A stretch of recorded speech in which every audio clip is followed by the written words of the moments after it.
Ուժեղ Հայաստանը ներկայացրել է ֆինանսավարկային եւ բյուջետային հարցերի հանձնաժողովի նախագահի տեխնացու Հայկ Ֆարմանյանին, թեև նախաբան որպես ասեմ, ցավում եմ, որ ձեր խմբակցության ելույթներում գեթ մեկ ելույթ չհնջեց, չլսեցինք, որպես արժանի տեխնացու որևէ կերպ չլսեցինք այդ ելույթները, այլ հակառակը լսեցինք, չգիտեմ, թե ինչ ծախսեր են արվել Կոնդի առանձնատանը մոլի եւ բոմբորի համար, ցավում եմ, համեմատության համար իսկապես ցավում եմ։ Պարոն Ֆարմանյան, դուք ներկայացնում եք Ուժեղ Հայաստանը, բայց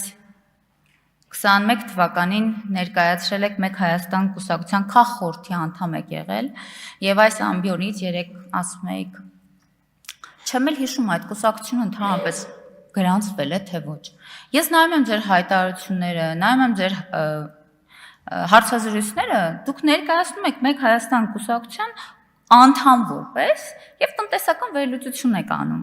Եվ ինչ եք խոսում այդ տարիներին։ Մեզանից եք խոսում եք, որ մենք կապիտուլանտ ենք, թրքասեր ենք, տարածքային կոմունիկացիաների բացման վերաբերել այնպիսի վատատեսական հայտարարություններ եք անում, որից երեք զարմացել եմ, որ այստեղ ասում եք, այո, բյուջեն եռապատկվել է, այո, մաքսայինում բոլոր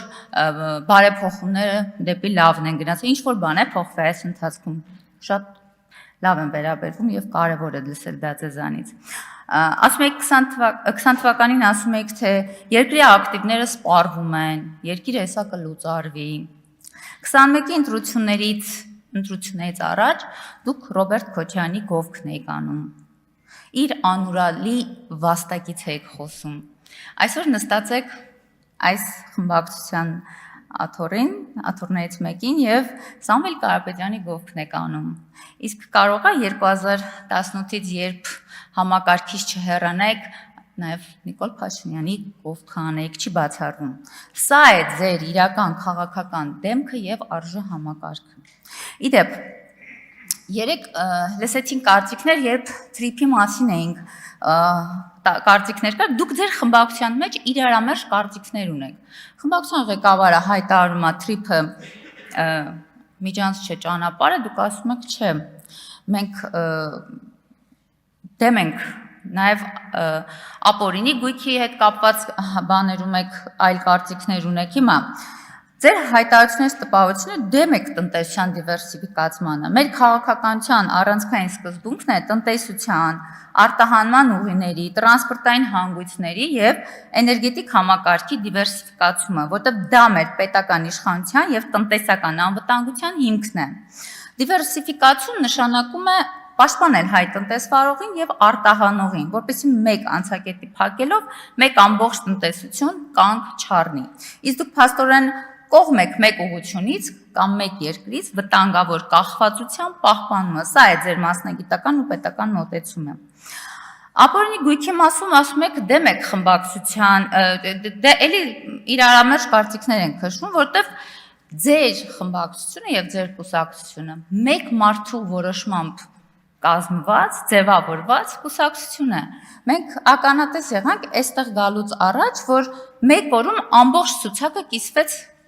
կեսը դարձավ, որտեղ այդ անձն է որոշում, մեկ հոգի է որոշում, ով մնա ցուցակում, ով չէ եւ ինչպես կազմավորվի ձեր ցուցակը։ Եվ անգամ դուք երեք լրագրողի հարցինի պատասխան ասում եք անակնկալի եկա երբ հայտարարեցի, որ ես եմ լինելու տեխնացում, շատ տարօրինակ է։ Այս այն դեպքում այս մեջբերում ինչի եմ անում, որ այստեղ ձեզ հարցեր է հնչում,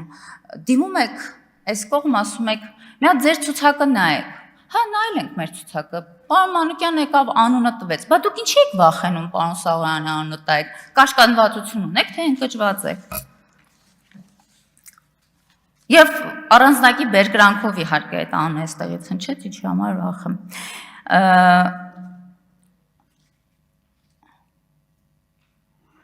Կարծում եմ ֆինանսավարկային եւ բյուջետային հարցերի հանձնաժողովի նախագահը նախ եւ առաջ մասնագիտորեն պետք է համապատասխանի այդ պաշտոնից։ Դուք այստեղից խոսում եք պետական պարտքից։ Միայն անվանական թվերով։ Խնդրում եմ, սա առանձնացեք։ Դուք պետական պարտքից Ուրճացրած խոսույթ եք այստեղ գենարացնում անվանական թվերով։ Նախընտրական քարոզարշավին ուժեղ Հայաստանը անդադ խոսում է պետական պարտքից։ Տեսեք ինչ վատ է պարտքի տակ ենք խրված, չգիտեմ, սրտաճմլիկ վիդեոներ եք դնում 2 ամսական երեխաների վրա, գրում եք, սա Նարեն է, նա 2 ամսական է, չգիտի, որ արդեն 1,655,000 պարտք ունի։ Պարոն Կարապետյան, ինչ եք կրկնում նույն բանը։ Այդ գաղափարի խորհրդատուն, եթե պարոն Ֆարմանյանն է, ուզում եմ ասեմ, որ դուք ձախողված եւ էժանագին քարոզություն եք արել։ Այս ամբողջ ընթացքում բազմաթիվ անգամ անդրադարձել եմ ձեր բոլոր հնչեցրած ապատեղեկատվություններին։ Ոչ ոք ձեզնից չի խոսում պարտք հնա հարաբերակցությունից։ Որևէ մեկը չի խոսում։ Մեկ անձի հաշվով պարտքը բաժանելիս չեք ասում, թե որքանն է մեկ շնչին ընկնող հնան։ Քաղաքականապես գուցե հասկանամ, որ կիսատ պրատ տեղեկատվություն եք տալիս մարդկանց մոլորեցնելու, ձայն կորզելու համար, բայց մասնագիտական առումով սա ինձ համար անընդունելի ձեռագիր է։ Իսկ այդ պարտքը, որ վերցրել ենք, եթե ձևավորվել է, ֆինանսավորվել են կապիտալ ծախսեր, դպրոցներ, մանկապարտեզներ, ճանապարհներ, ջրամբարներ, որը հետագայում կրկին հնայի աճ է ապահովելու։ Սա մասնագիտական չիմացության, թե չգիտեմ, գիտակցված նաև ապատեղեկատվության մասին է ձեր խոսում։ Էլ չասեմ, որ դա ես չեմ ասում, որ պարտքնան 50% է եւ կառավարելի միջև 50% եւ կառավարելի մակարդակում է։ Դա միջազգային հեղինակավոր կառույցներն են այդ մասին ասում։ Դա ասում են Արժույթի միջազգային հիմնադրամը, Համաշխարհային բանկը, այդ ձեր կռիվը մասնագիտական դաշտից լրիվ դուրս է։ Այստեղ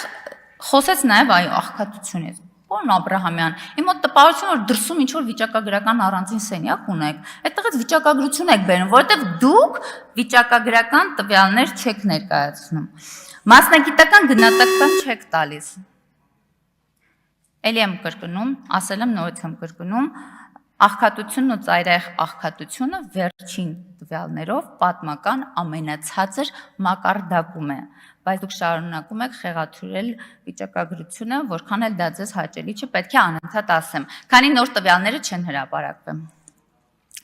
Պարոն Ֆարմանյան, խոսեցիք AFH ընկերության, չգիտեմ, հարց հնչեցեցի նվազագույն աշխատավարձ եք ստացել, փոխառություն եք ստացել, հետո դուք ինձ ասում եք, բա գիտեք, ես միամիտ եմ ստեղ կանգնած, ասում եք, ես ամեն ինչ ես հաշվի եմ առել, ամեն ինչ որ չուզենայի չէի գրի այդ հայտարարում, ես այդքան էլ միամիտ չեմ, հա, պարոն Ֆարմանյան, ճիշտ եք ասում, որովհետև ասում եք, թղթերով ամեն ինչ նորմալ է, թղթերն է կարևոր, թղթերով ամեն ինչ նորմալ է, պեկում էլ են այդպես ճիշտ աշխատել, թղթերով ամեն ինչ դասավորված է և ճիշտ է, մաքսային բրոկերական ընկերություն ունենալ համատեղելով պաշտոնի հետ, փող կապակցվածություն, դուք այսօր այստեղ հերքում եք, ասում եք նման խնդիր չկա, բայց թղթերով ամեն ինչ նորմալ, կարևորը թղթերով նորմալ է։ Եվ այս ֆոնին խնդրում եմ ձեր արձագանքի ժամանակ ասեք նաև Norfolk ընկերությունից պատմեք, ինչ կապ կա իր հետ։ Նախ ասեմ, որ քաղաքացիական ամփոփելով խմբակցությունը դեռ քննարկելու է ձեր թեկնածությունը, ժամանակ ունենք քննարկելու։ Հանձնաժողովի առանցքային գործառույթը պետական բյուջեն ու դրա քննարկումներն են։ Ըստ իս հանձնաժողովը պետք է ղեկավարի այնպիսի մարդ, որը ունի պետական մտածողություն, մակրոտնտեսական խորը գիտելիքներ, բավարար կոմպետենտություն, ազնիվ մասնագիտական եւ քաղաքական անցյալ։ Կարծում եմ նախկինում ասված ոչ մասնագիտական, ակնհայտ կեղծ թեզերը պետք է թողնենք դրսում, որպեսզի մենք էլ կարողանանք գնահատել նաև ձեր մասնագիտական ունակությունները։ Վերջում ավելացնեմ, ի տարբերություն ձեր սրտաճմլիկ տագնապալի հոլովակների, մենք կառուցում ենք մի երկիր, որտեղ մեր երեխաները, Նարեն եւ Նարեկը ապրելու են ազատ, անկախ, բարեկեցիկ Հայաստանում։ Շնորհակալ եմ։